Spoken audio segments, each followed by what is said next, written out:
जहिया से शिव गुरु लिहले अवतार हो, डमरुआ पर ताली मारे भोला जी हमार हो, डमरुआ पर ताली मारे।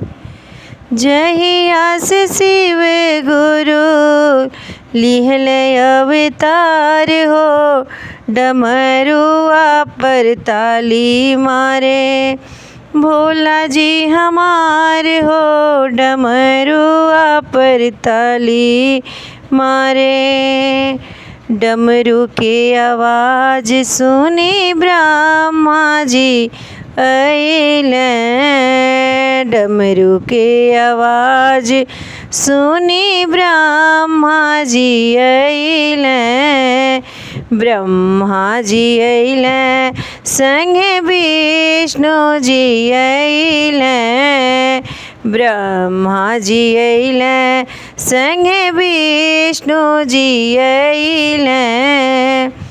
भोला संगवा नाचे लगले होई के मगन हो, भोला संगवा नाचे लगले होई के मगन हो, डमरुआ पर ताली मारे भोला जी हमार हो, डमरुआ पर ताली मारे।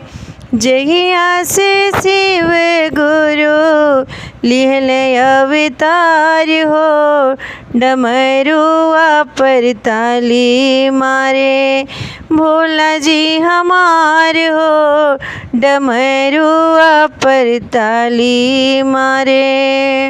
डमरू की आवाज़ सुन के राम जी अइले, डमरू की आवाज़ सुनी राम जी अइले, राम जी अइले संग लखन जी अइले, हनुमत गावे लगल शिव गुण गान हो, हनुमत गावे लगल शिव गुण गान हो, डमरुआ पर ताली मारे भोला जी हमार हो, डमरुआ पर ताली मारे।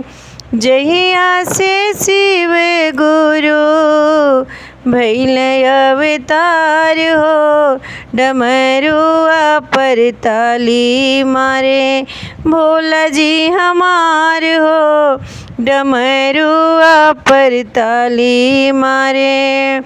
धरती पर भक्ति के भइले अवतार हो, धरती पर भक्ति के भइले अवतार हो, तब से चर्चा चलल सारा संसार हो, तब से चर्चा चलल सारा संसार हो। एक ही कलयुगवा में, एक ही कलयुगवा में भइल बड़ा चमत्कार हो, डमरुआ पर ताली मारे भोला जी हमार हो, डमरुआ पर ताली मारे।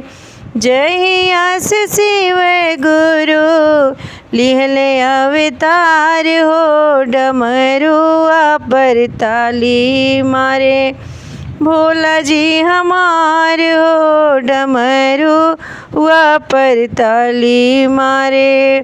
रोज रोज करतानि चर्चा तुहार हो, एक बार सुनी भोला अर्जी हमार हो, रोज रोज करतानि चर्चा तुहार हो, एक बार सुनी भोला अर्जी।